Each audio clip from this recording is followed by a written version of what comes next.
Queridos amigos, iniciamos nuestro programa Ñande Yarañe en el día de hoy. Y antes imploramos la presencia del Señor que abra nuestras mentes, nuestros corazones y entendamos su voluntad en nuestra vida. Rezamos en primer lugar por nuestros gobernantes, electos por el pueblo, por la gente, para responder a las necesidades de la comunidad. Rezamos por la honestidad, rezamos por el servicio y rezamos sobre todo por la generosidad. Y al mismo tiempo elevemos nuestras súplicas por cada una de nuestras familias en el día de hoy. Que el Señor Jesús bendiga nuestros hogares, a papá, a mamá, a los hijos. Y por último rezamos también por todos los agentes de pastoral que están al frente de evangelizar y hacer llegar la palabra de Dios en la construcción del reino de Dios. Iniciamos de esta manera en el día de hoy nuestro programa Ñande Yarañe. Este programa cuenta con el apoyo de la Fundación Santa Librada. Bienvenidos a Ñande Yarañe, un espacio de reflexión donde compartimos con el Padre Víctor Luis Cabañas sus conocimientos sobre el Antiguo y Nuevo Testamento.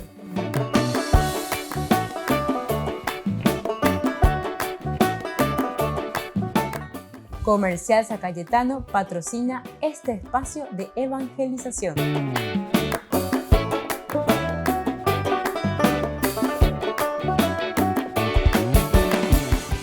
Queridos amigos, estamos iniciando con nuestro programa Ñande Yarañe Antiguo Testamento. Nos encontramos con este hermoso libro, el libro de Samuel. Y vamos nosotros hablando y vamos nosotros presentando todo lo que significa para nosotros estos libros que le llamamos históricos.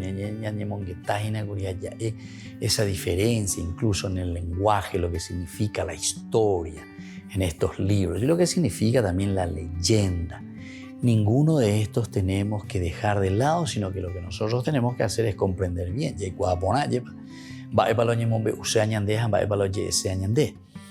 Nosotros hoy queremos hablar sobre dos elementos que contribuyen a crear una unidad entre los relatos que encontramos en esta primera parte del libro de Samuel, Primera Samuel, capítulo 1 y el capítulo 7. Estos elementos que encontramos aquí que se presentan pero en una unidad.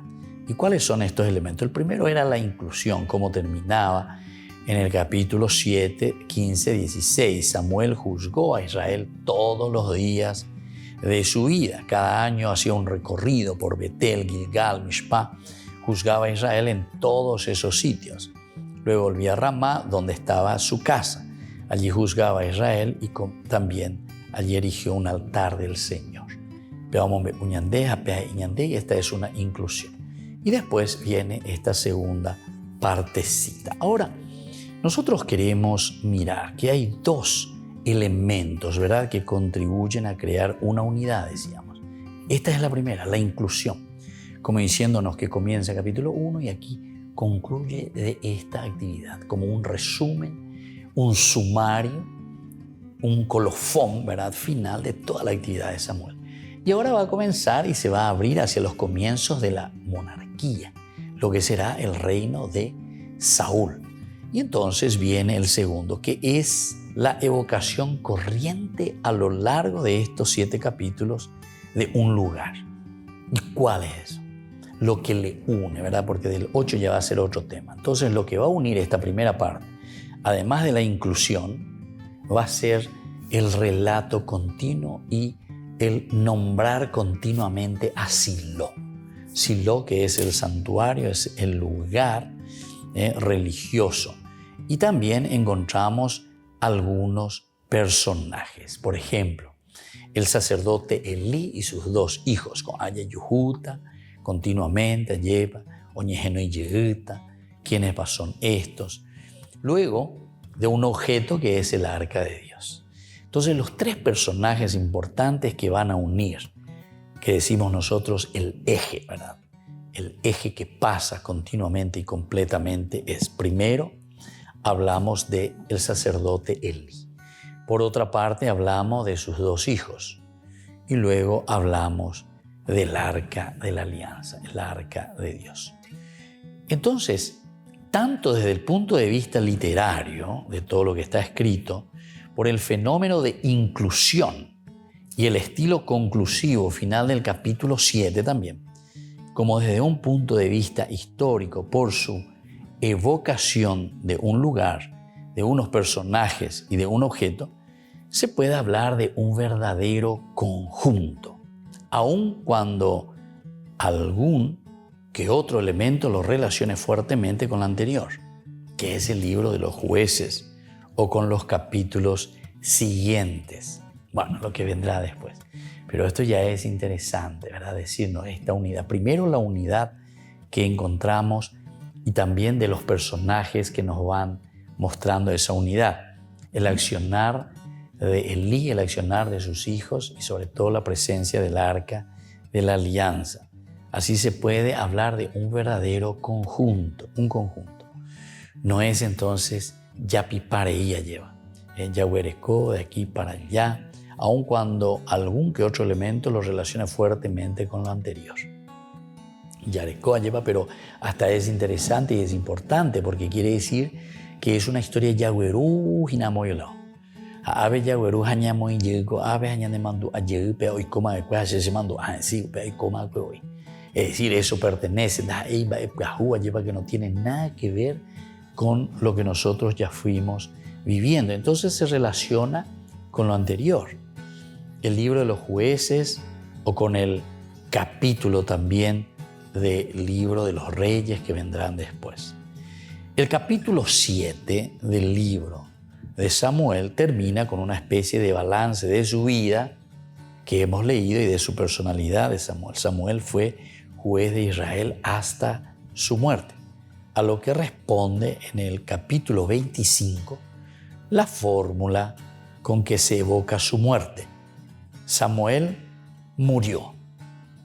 Todo Israel se reunió para hacerle los funerales y lo enterraron en posesión de Ramá. Esto lo vamos a encontrar en Samuel capítulo 25. Vamos a mirar entonces lo que nos dice este libro, es decir, como que cierra y concluye también toda esta vida de Samuel. UPP. Entonces vienen los funerales también. Vamos a volver nosotros enseguida con más de Yarañe Antiguo Testamento.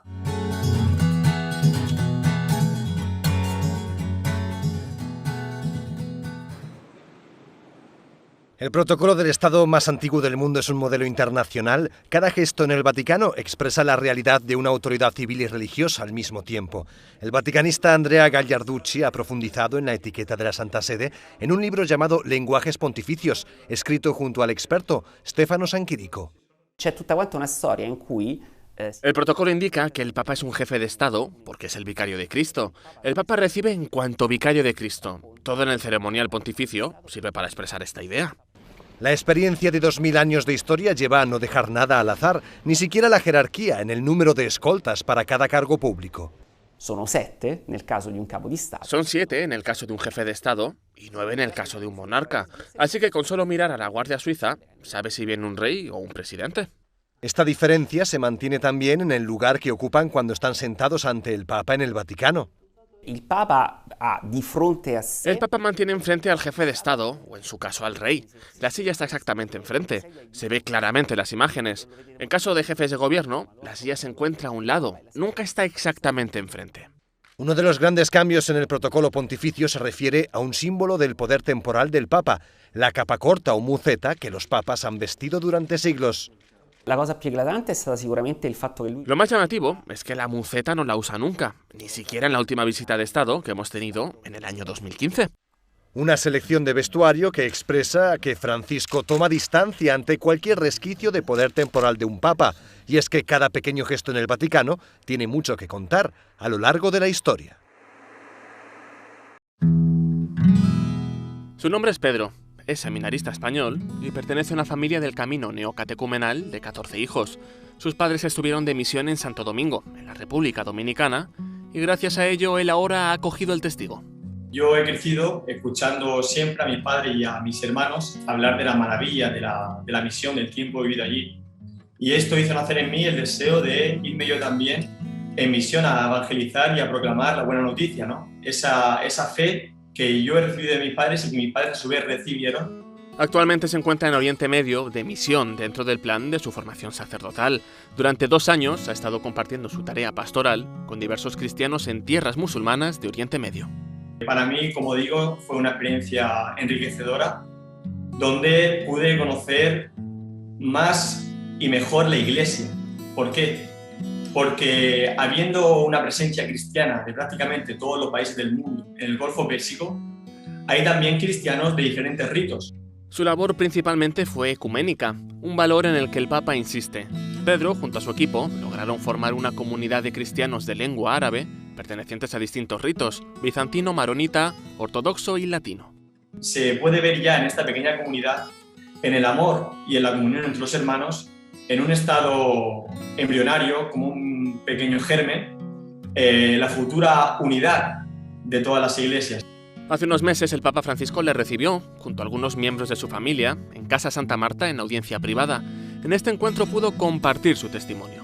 Para mi sorpresa, el Papa Francisco mostró un gran interés sobre la actividad que nosotros llevamos a cabo en el Golfo Pérsico. El Papa Francisco estaba muy al tanto de todo lo que estaba sucediendo. Me recordó la visita que él hizo en 2019 a Abu Dhabi, donde tuvo lugar la firma de la encíclica Fratelli Tutti. Al despedirse, Francisco le dio las gracias por toda la misión que desempeña esta realidad eclesial en un territorio donde se debe trabajar tanto por el ecumenismo entre la Iglesia y entre los musulmanes. En junio, el Santo Padre mandó a 430 familias neocatecumenales a la misión para evangelizar y dar a conocer el nombre de Jesucristo por todo el mundo. Jóvenes como Pedro son el fruto de la misión neocatecumenal y el trabajo por el ecumenismo que el Papa Francisco pide en la encíclica Fratelli Tutti. Annelies y John Breurek viajaron en coche con sus 6 hijos, Estela, Faustín, Marie-Philippine, Jean, Camille y Theodore, hasta Roma para conocer al Papa.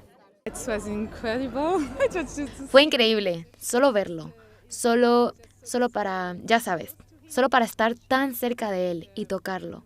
Pudimos hablar con él, nos pidió que oráramos por él y bendijo a toda la familia.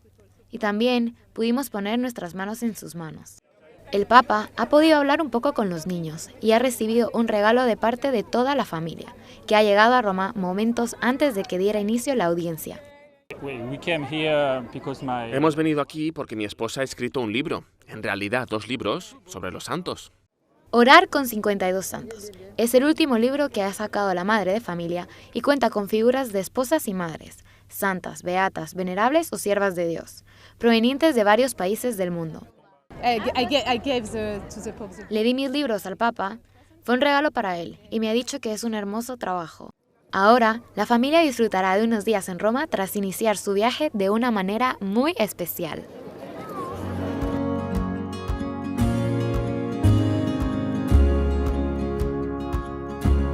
Niños, les invito a participar de nuestra catequesis de todos los días, Aprendiendo con Jesús.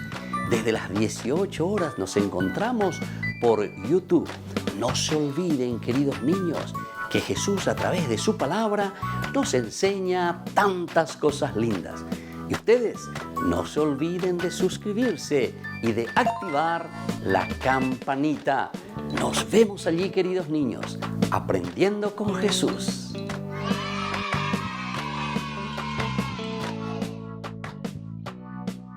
Ñandeyara Ñe presenta sus cursos modulares bíblicos 2022 de marzo a noviembre a través de la plataforma Meet. Horario 20:30 a 21:30 horas. Mes de agosto. Grupo martes, Evangelio de San Juan. Grupo jueves, Crónicas, Esdras y Nehemías. Contactos al WhatsApp 0981 50 50 36. Aporte por cursos 40.000 guaraníes.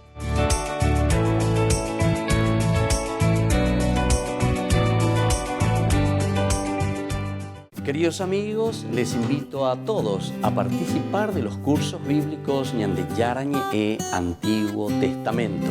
A través de YouTube visite nuestra biblioteca virtual Ñande Yara Ñe Antiguo Testamento. Y les invito a todos a suscribirse y a activar la campanita. Nos vemos allí. Ñande Yara Ñe Antiguo Testamento.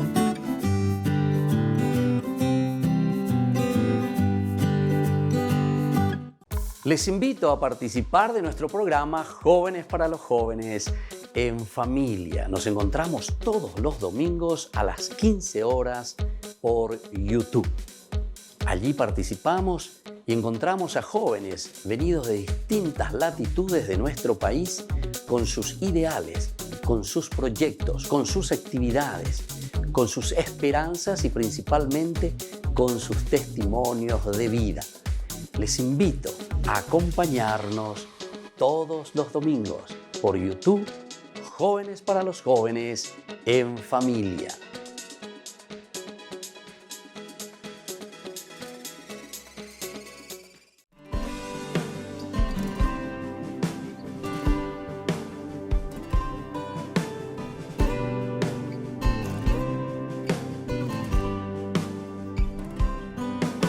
María, llena de gracia, Madre que consuela, borra mis penas. María, tú me iluminas con tu ternura, con todo tu amor. Ven y cúbreme con tu manto. Quiero ser como tú, esclava de Dios.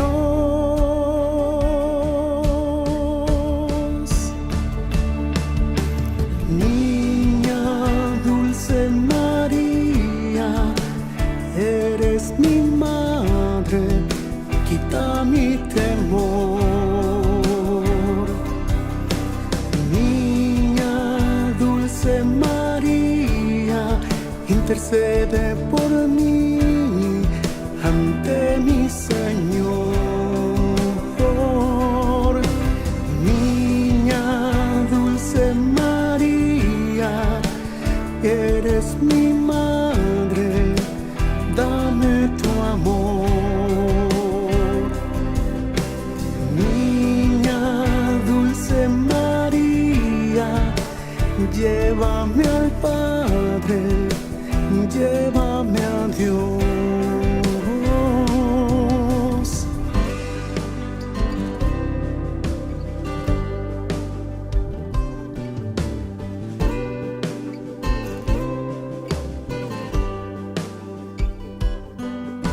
María, llena de gracia, Madre que consuela, borra mis penas.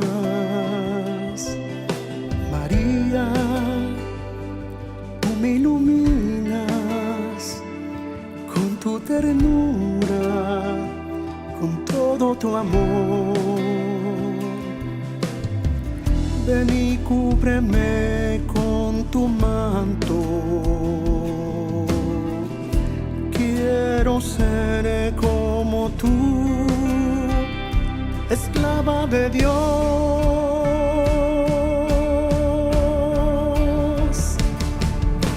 Niña dulce María, eres mi madre, quita mi temor. Niña dulce María, intercede por mí ante mi Señor. Niña dulce María, eres mi madre, dame tu amor. Niña dulce María, llévame al Padre,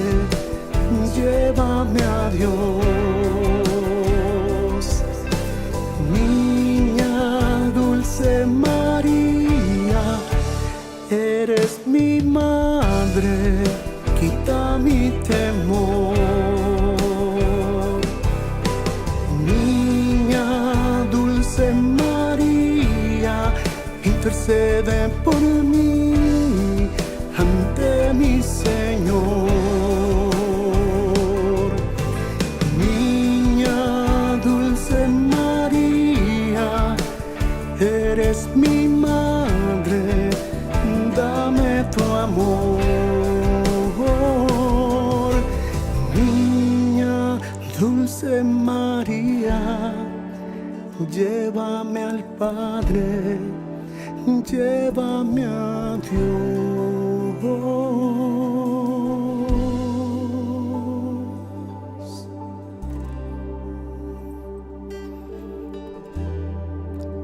Llévame a Dios.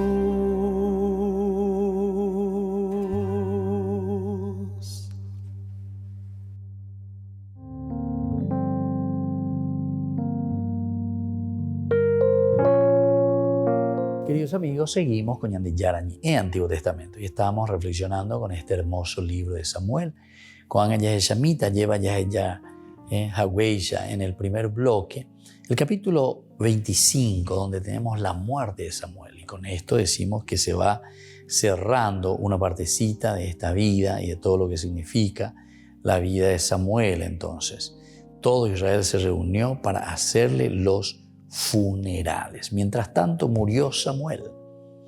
Todo Israel se reunió y estuvo de duelo por él y lo sepultaron en su casa en Ramá.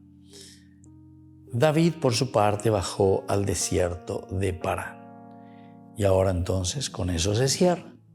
Con eso tenemos como una conclusión de un periodo que fue pasando, de todo lo que él también fue obrando en la vida de los reyes, tanto de Saúl como de David. Al final del capítulo 7 nos remite a dos fórmulas también similares, típicas del libro de los jueces, que de esta manera sitúan a Samuel en la misma línea de aquellos jueces famosos que fueron Sansón, Gedeón y tantos otros.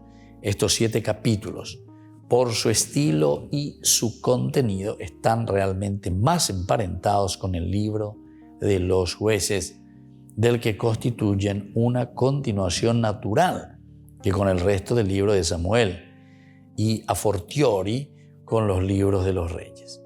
Esto nos planteará cuestiones al pensar en la personalidad y en el papel que representó Samuel, ya que a partir del capítulo 8 de este mismo libro se nos presentan esta personalidad y este papel bajo un aspecto muy distinto.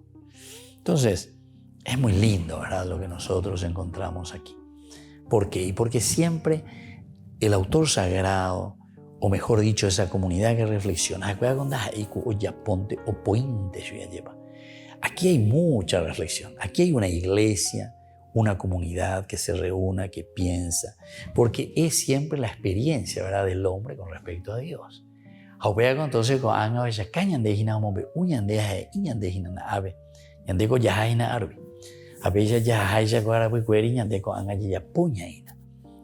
y vamos procurando mostrar esa unidad, ese enlace que hay entre ellos, ¿verdad?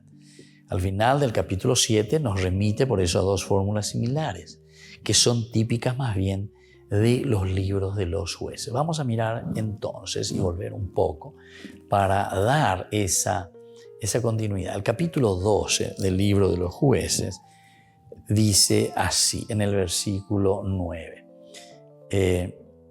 Aquí dice, el caso de cada uno. Tenía 30 hijos, etc. Se casó. Antes, Jefté juzgó, ¿verdad?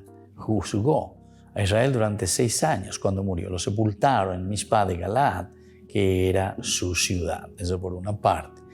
Luego, en el 9b también, dice, fue juez en Israel durante 7 años. Vamos a ver, la misma forma como termina, ¿verdad?, con el relato de Samuel. Mientras tanto murió, todo Israel se reunió, etcétera, etcétera. Lo sepultaron en su casa. Bueno, después también tenemos en el 11b, que dice, fue juez en Israel durante 10 años. En el 14b escribe lo siguiente. Tenía 40 hijos, Fue juez en Israel durante 8 años. Y así también, ¿verdad? De cada uno de estos otros jueces se va contando. Murió, todo Israel se reunió, estuvo de duelo, lo sepultaron. David, por su parte, bajó en el cerro de Parán. Bueno, muy bien. Estos elementos nos hacen pensar, decíamos, la unidad, así como terminan los libros de los jueces. Por eso que esta parece mucho más unido. Es como una continuación que tenemos del libro de los jueces, el libro de Samuel.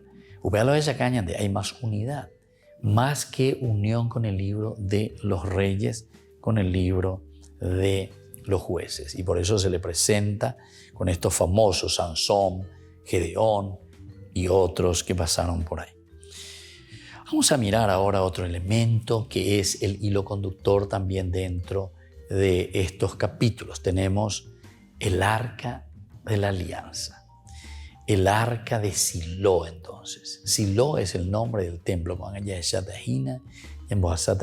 vamos a entender un poco esta explicación. ¿Qué significa para nosotros? Quizás aún que Samuel, más que Samuel, que deja de aparecer en los capítulos 4 al 6, Samuel habiendo aparecido, es un lugar, el más importante en este caso, Silo, el nombre, ¿verdad?, donde está el templo. Unos personajes, el sacerdote Elí, sus hijos Hofni y Finés, y un objeto que es el arca de Dios, los que corren como hilos conductores a través de los capítulos 7, autorizándonos a ver en ellos realmente un conjunto. Es un conjunto, algo que se va preparando y algo que va caminando en este lugar. Volvemos enseguida con más de Yara Ñe'e, Antiguo Testamento.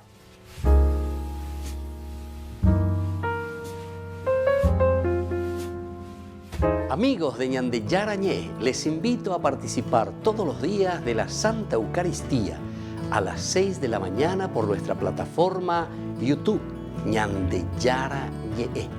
Vamos a escuchar la palabra de Dios y fortalecernos con el mensaje de amor del Señor. Vamos a renovar nuestra vida y sobre todo vamos a caminar con el cuerpo y la sangre de Jesús que nos alimenta. Les invito a suscribirse y a activar la campanita. Ñande Yara Ñe'e, YouTube.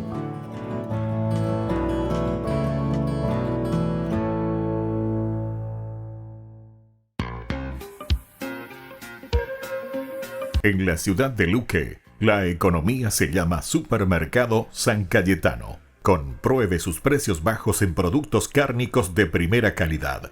Panificados, verduras, vegetales, frutas, artículos de bazar, ferretería, ropería. Supermercado San Cayetano, Humaitá 168, Casi Capitán Vado, ciudad de Luque.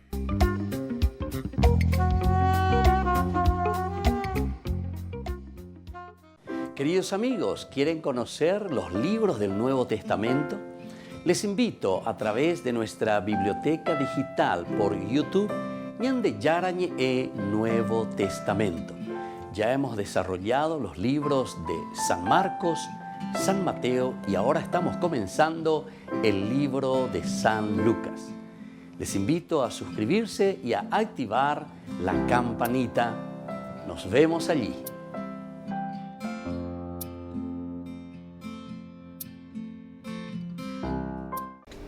Les invito a formar parte de la Fundación Ñande Yara Ñe'e. Con su aporte nos está ayudando a la evangelización de las familias. Sus aportes lo pueden hacer a través de Giros Tigo y también a través de la cuenta de la Fundación Ñande Yara Ñe'e. Que el Señor Jesús les bendiga y multiplique su generosidad.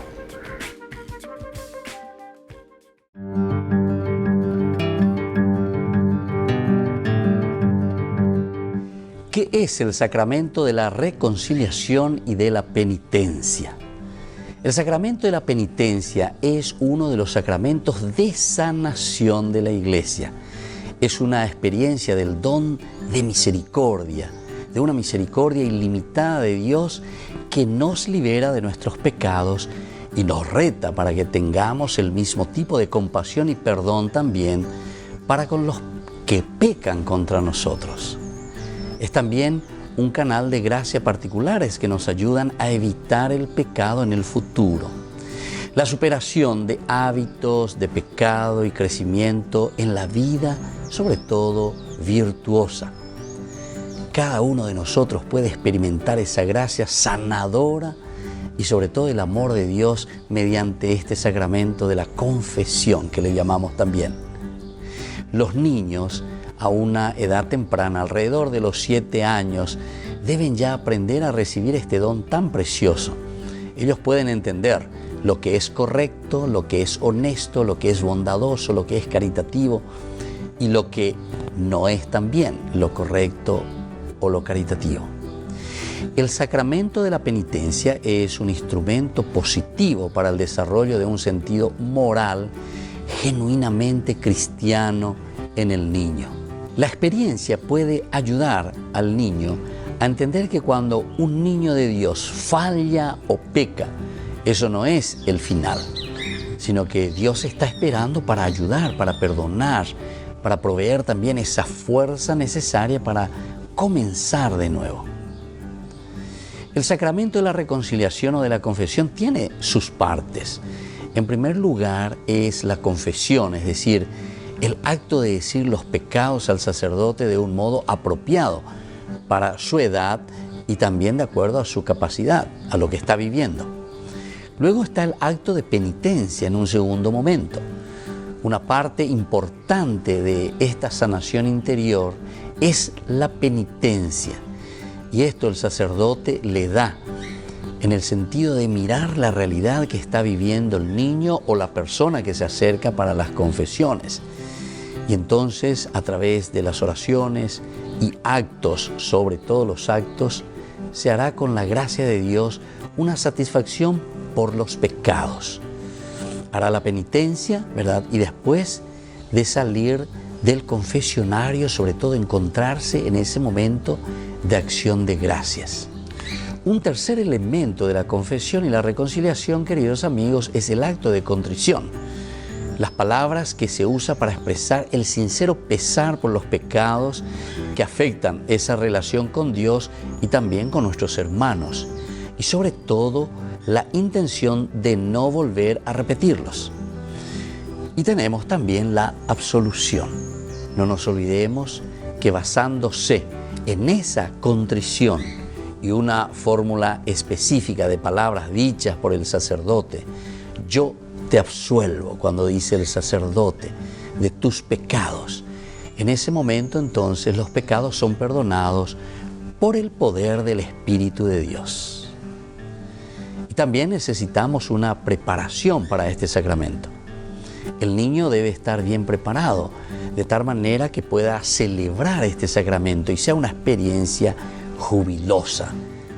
Todo niño que ha llegado a la edad de la razón, cerca de los 7 años de edad, debe recibir una formación adecuada en la fe que le ayude a desarrollar algunos elementos. Por ejemplo, esa conciencia de la relación de amor que tienen con Dios y con el prójimo.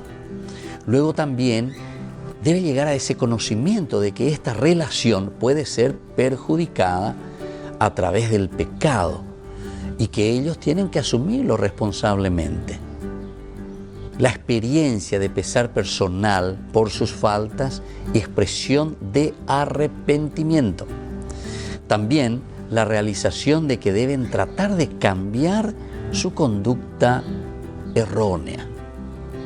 También tienen que llegar a esa conciencia de tener un entendimiento de que el sacramento de la penitencia es una celebración especial del perdón de Dios y reconciliación también con el hermano. Debe llegar a ese libre deseo de recibir el sacramento. También a entender que es un proceso que de manera apropiada para su edad y capacidad, para poder hablar con el sacerdote acerca de su realidad, de los pecados que ha cometido. Soy el Padre Víctor Luis Cabañas. Nos vemos en Facebook, Instagram y YouTube. Y no se olviden de activar la campanita y suscribirse.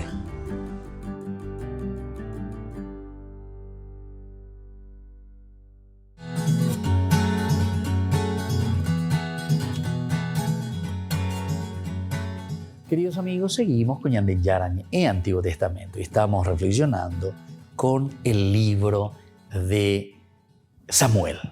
Y estamos mirando del aspecto también histórico, lo que nosotros le llamamos a estos libros, muy interesante. Sobre el recorrido de conjunto ahora queremos mirar, o sea, todos estos libros que nos hablan de historia, abarca casi 5 siglos de historia, 5 siglos de historia. Le revelará demasiados agujeros, demasiada falta de proporción entre reinados enteros expuestos en unas cuantas líneas, mientras, por otra parte, nosotros vemos otros relatos muy detallados.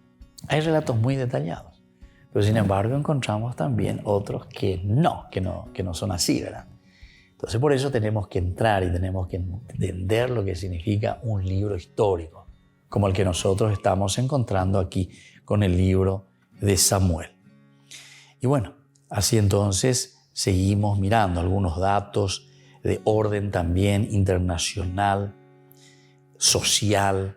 Todo esto van apareciendo en estos libros.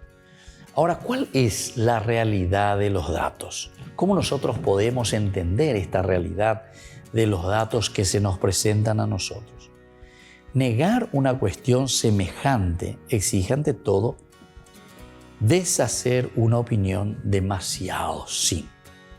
No es entonces una cuestión simplemente de negar y decir con ando y coya cuevoí, con anda y poria cuevoí. No estamos en esto. Esto sería de una manera demasiado sencilla, demasiado simple, ¿verdad?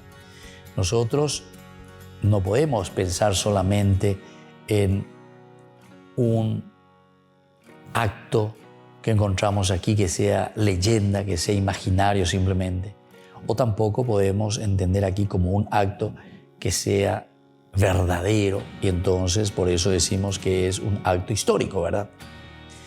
Como vamos a ver en estas narraciones, no siempre se oponen como géneros literarios inconciliables. No es que digamos que una leyenda sea inconciliable con la realidad. Entonces, puede existir una realidad, pero que yo lo vuelvo leyenda.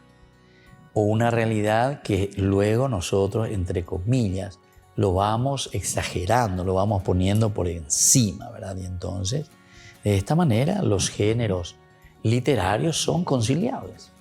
Los géneros literarios son conciliables también con la realidad.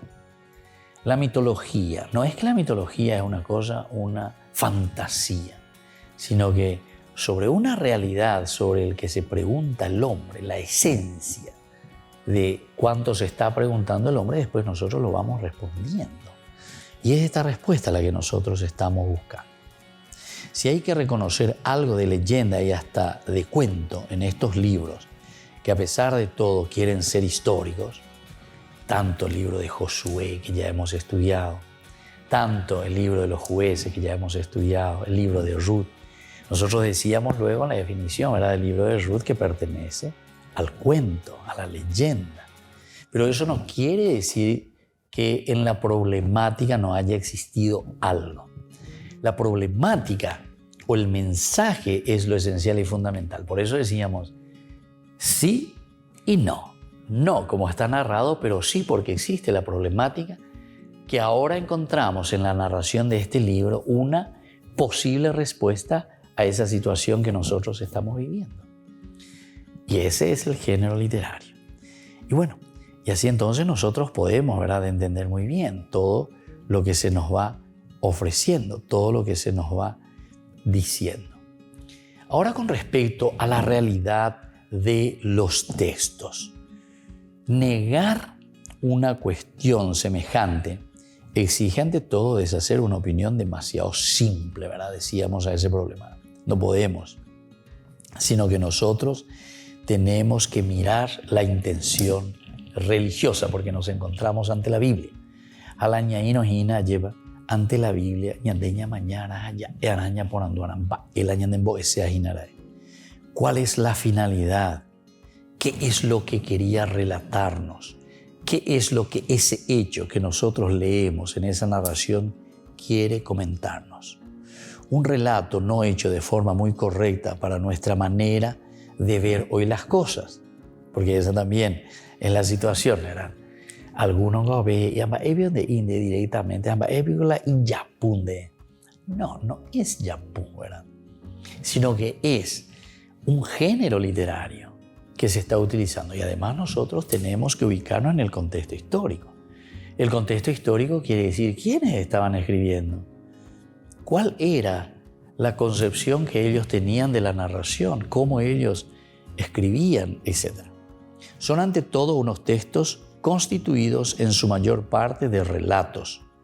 En cuanto textos y relatos responden a ciertos criterios de lectura y de análisis muy concretos que encontramos aquí y vamos buscando. Y para eso está la exégesis, para eso está el estudio. Exégesico dice extraer, enojena lleva, extraer.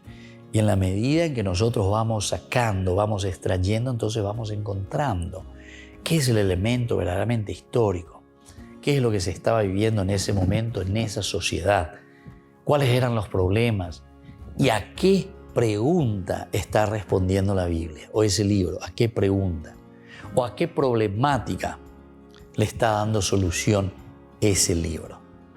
Estudiar entonces estos textos por sí mismos es por consiguiente tener en cuenta no solo su naturaleza, sino además el tiempo en que se redactaron, ya es vez. Tienes que entender quiénes escribieron, en qué tiempo se escribió, por qué lo escribieron de esa manera, ¿verdad? O sea, depende de su tiempo. También las diferentes épocas en que se transformaron y volvieron a manejarse. De otro elemento también importante, tenemos que saber que la Biblia no es un libro que se ha cerrado y se ha dicho, bueno, ya escribí, ya se llama, bendiga tu imán, ya poco. No, estos eran escritos religiosos, ¿verdad? Que nos iban narrando, nos iban contando, hasta que llega a un cierto punto en el cual dice, bueno, esto es lo que queremos nosotros enseñar y queremos presentar. Volvemos enseguida con más de Yarañe, Antiguo Testamento.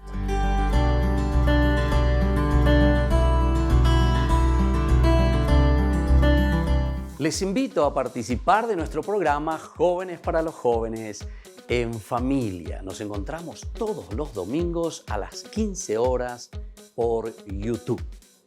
Allí participamos y encontramos a jóvenes venidos de distintas latitudes de nuestro país con sus ideales, con sus proyectos, con sus actividades, con sus esperanzas y principalmente con sus testimonios de vida.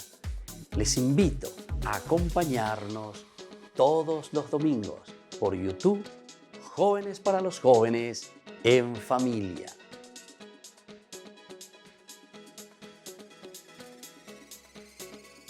Ñandeyara Ñe presenta sus cursos modulares bíblicos 2022 de marzo a noviembre a través de la plataforma Meet, horario 20:30 a 21:30 horas.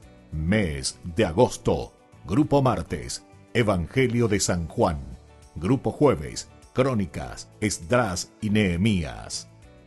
Contactos al WhatsApp 0981 50 50 36. Aporte por cursos 40.000 guaraníes.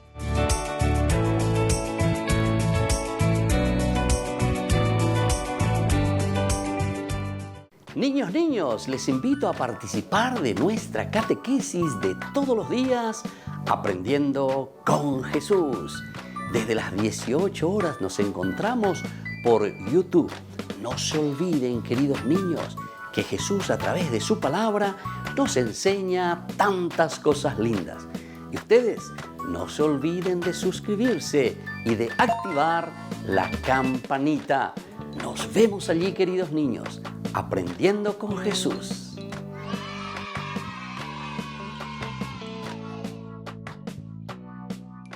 Queridos amigos, les invito a todos a participar de los cursos bíblicos Ñandeyarañe Antiguo Testamento. A través de YouTube, visite nuestra biblioteca virtual Ñandeyarañe Antiguo Testamento. Y les invito a todos a suscribirse y a activar la campanita. Nos vemos allí. Ñandeyarañe Antiguo Antiguo Testamento.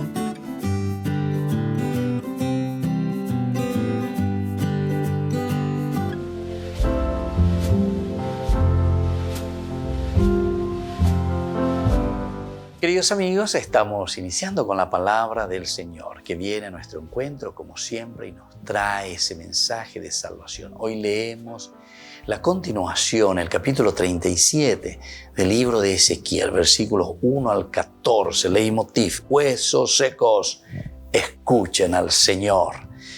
La mano del Señor se posó sobre mí, el Señor me llevó en espíritu, dejándome en un valle todo lleno de huesos. Me hizo pasar, les revistarán muchísimos los que había en la cuenca del valle. Estaban resecos. Entonces me dijo: hijo de hombre, ¿podrán revivir esos huesos? Contesté: tú lo sabes, Señor. Me ordenó: profetiza así sobre estos huesos. Huesos secos, escuchen la palabra del Señor. Esto dice el Señor a esos huesos: yo les voy a infundir espíritu para que revivan. Les injertaré tendones, les haré crecer carnes. Tensaré sobre ustedes la piel y los infundiré espíritu para que revivan. Así sabrán que yo soy el Señor. Queridos amigos, así continúa esta profecía. Pero huesos secos. Cuando vino el Papa San Juan Pablo II, el árbol seco. Y esto es lo mismo, queridos hermanos. Cuando estamos secos significa que no hay vida. Cuando una nación está seca quiere decir que nos hemos olvidado de los valores, de los preceptos de Dios. Cuando hay tanta corrupción, evidentemente que las consecuencias son la pobreza. Entonces ñande ya calcula ponana, porque ñande religiosos para que estamos muy cercanos a Dios, que estamos detrás de Dios, que rezamos a Dios, pero seguimos siendo nación paupérrima, ¿verdad? Pobres. Tenemos situaciones de muchas desgracias en cuanto a la economía, la salud, en cuanto a la educación, la ignorancia. Queridos amigos, entonces la lleva que somos tan cristianos que digamos, porque se tiene que notar, y se tiene que notar justamente nuestro compromiso por mejorar la vida, la calidad del hombre.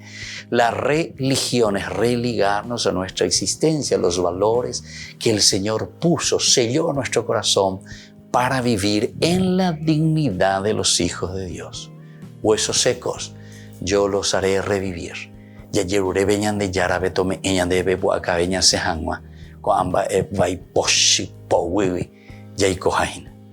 que la bendición de Dios descienda sobre todos ustedes, el Padre y el Hijo y el Espíritu Santo. Amén.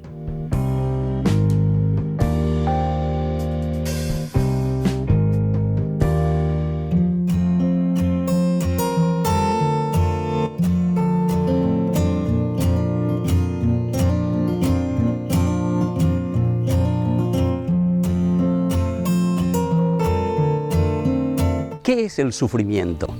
El sufrimiento es una sensación consciente, motivada por cualquier condición del humano que lo hace poner en una angustia, en un dolor, en una tristeza, en un desespero, ya sea por causas físicas, causas espirituales, causas emocionales. Todo nos lleva a un sufrimiento. Son situaciones o personas que me hacen perder la paz, me hacen perder la alegría, el gozo y la sensación también de plenitud.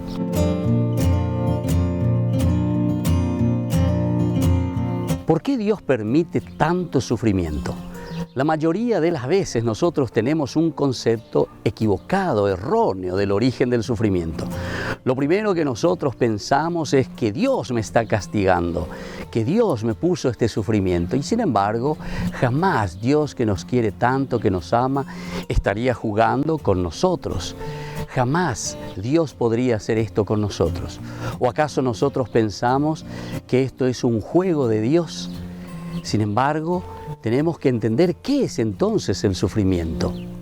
El sufrimiento es un encuentro más bien con nuestra limitación, pero que por el contrario, Dios nos da la energía suficiente para poder sobrepasarlo.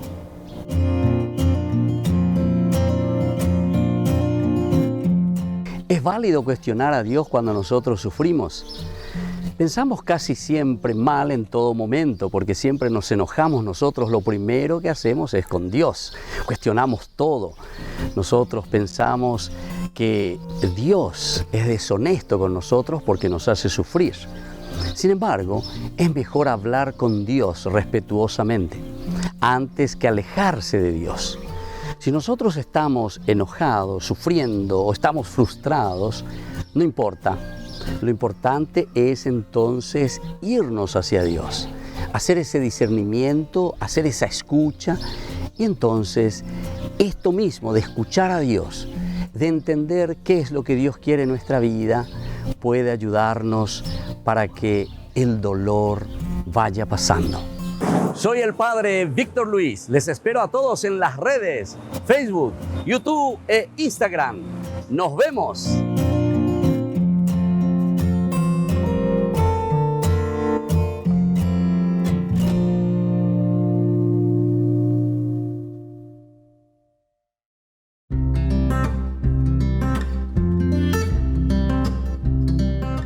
Siempre que se comienzan a hablar de virtudes teologales, quizás algunas personas se disponen a aguantar un discurso hecho de prescripciones, un sermón que perciben como alejados de los propios intereses.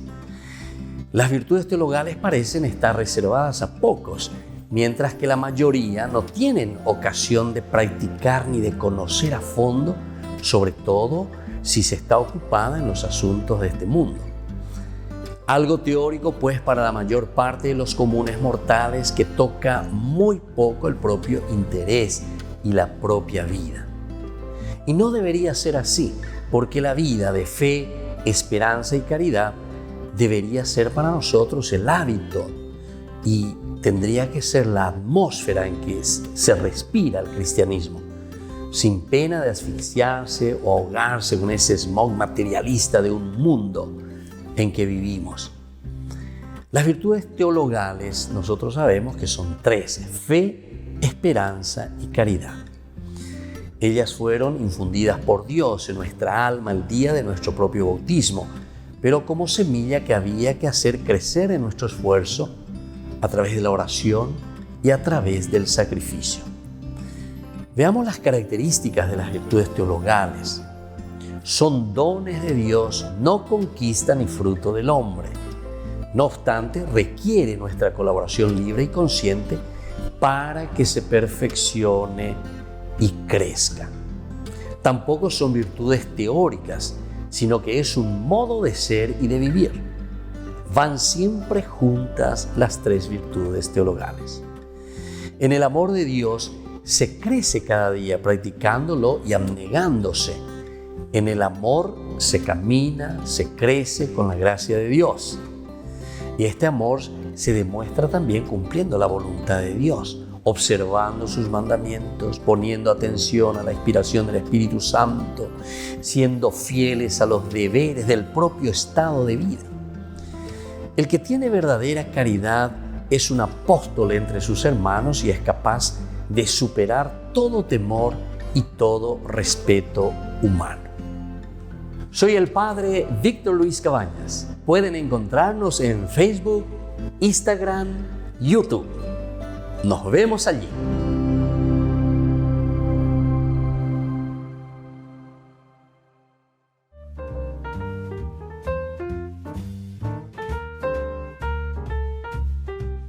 Queridos amigos, seguimos con Ñande Yarañé en Antiguo Testamento y reflexionamos sobre este hermoso libro de los Jueces. Y ahora entramos en decir, ¿verdad?, que en este capítulo 7 hay otros 3 personajes muy importantes. El primero es el sacerdote Elí y luego sus 2 hijos, Hofni y Finehés. Aquí podemos decir que son 3, pero también hay un objeto, podríamos decir un cuarto si queremos, que es el arca de Dios, el arca de la alianza. No tiene por qué extrañarnos, ni en todo lo que vendrá luego en los libros siguientes, el hecho de que un lugar o un objeto sean héroes del relato. Objetos. Tal vez nosotros podemos pensar, no, solamente la persona, es importante, la heroísmo, que esto, que aquello. ¿Qué cosa? El arca de la alianza, el arca de Dios. Y ese va a tomar protagonismo. Vamos a encontrarnos, y en muchos de los libros encontramos entonces algún objeto donde un objeto es el que toma el protagonismo.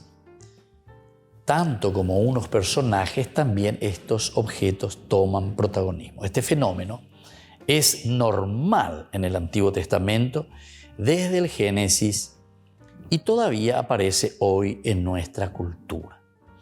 Unos lugares, unas aldeas, unos bosques, unos castillos o unas iglesias. Unos objetos como el vaso, ¿verdad?, de algún personaje, la espada de alguien, ¿verdad? Aquí está la espada. Se vuelven importantes objetos, así también el arca. Siguen siendo portadores o provocadores de relatos o de colecciones de relatos. Bueno, si nosotros entendemos eso, también nosotros iremos entendiendo, ¿verdad?, lo que viene a continuación. En este conjunto, Silo también se detiene esencialmente por su santuario, que está situado a unos 30 kilómetros, ¿verdad?, en línea recta al oeste también del río Jordán, al oeste de Jordán, a unos 50 kilómetros más o menos, ¿verdad?, del Jordán. Silo está ahí al noreste del Mar Muerto, al norte, en las colinas que se dominan inmediatamente la depresión de dicho mar. Muy bien, entonces indica tú ya esa, ¿verdad?, porque es una altura, es interesante. Y de esas colinas, toda la depresión, nosotros tenemos que recordar que vamos entrando en un gran pozo hasta llegar al Mar Muerto. El Mar Muerto que está a 400 metros bajo el nivel del mar. Esa es la realidad, una depresión, ¿verdad?, del mar. Es en la época de Samuel una ciudad santuario, Silo, seguramente poco habitado fuera de los periodos de peregrinación o de reunión de las tribus y los clanes. Pero era ese el lugar, seguramente muy poco habitado, pero estaban los suyos. Ahora, el santuario, se nos dice aquí que está consagrado a Yahvé Sebaot, es decir, según una interpretación probable que tenemos, este santuario, aunque no fuera cierta esa, a Yahvé de los ejércitos, Sebaot. Sabat quiere decir ejército, ¿verdad? Dios de los ejércitos, Sebaot, de los ejércitos. Sabat, ejército, Sebaot, plural, entonces ejércitos. Bien se trate de los ejércitos celestiales o de las tropas terrenas, algo así como un Dios guerrero. Entonces aquí se nos está presentando en Silo al Dios guerrero, al Dios de la lucha. Ya seramos del tiempo de los jueces. El tiempo de los jueces era lucha. Samuel, estamos todavía también en tiempo de los jueces. Se dice que Samuel es el último de los jueces. Con él después dará el paso al profetismo. Es el que va a sustituir a Elí, es el que va a nombrar, va a ungir, mejor dicho, nada más y nada menos que a los dos reyes más importantes, que es Saúl, y luego lo hará también para David. Y ellos se encargarán de confirmar en parte los capítulos 4 y 6 de este libro.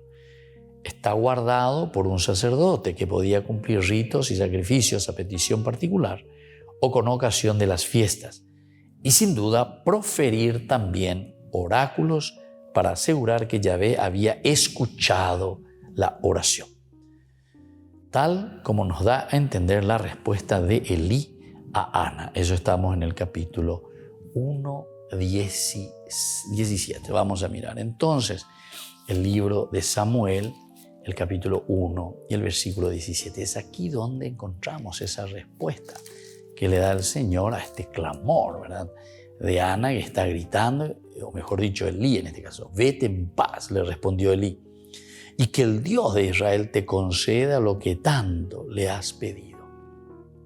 Esta es la respuesta a Ana, que le está pidiendo, que le está suplicando, ¿verdad?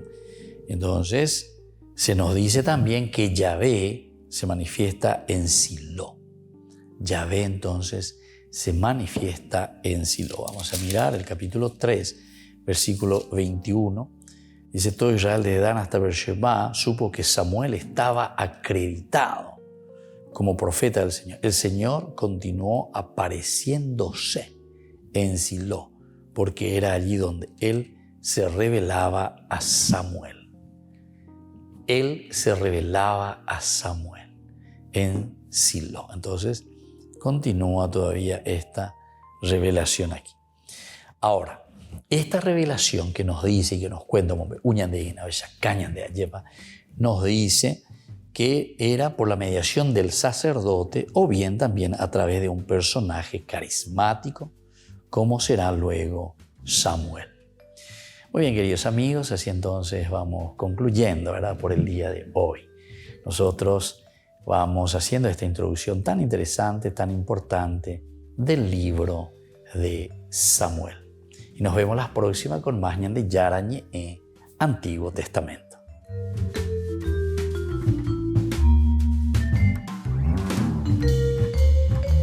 Este programa cuenta con el apoyo de la Fundación Santa Librada. Con esto concluimos nuestro programa Ñande Yarañe con el Padre Víctor Luis Cabañas. Les invitamos a todos a seguirnos todos los días por los medios de comunicación y también en nuestras redes sociales, Facebook, Instagram, YouTube. Que Dios los bendiga y proteja.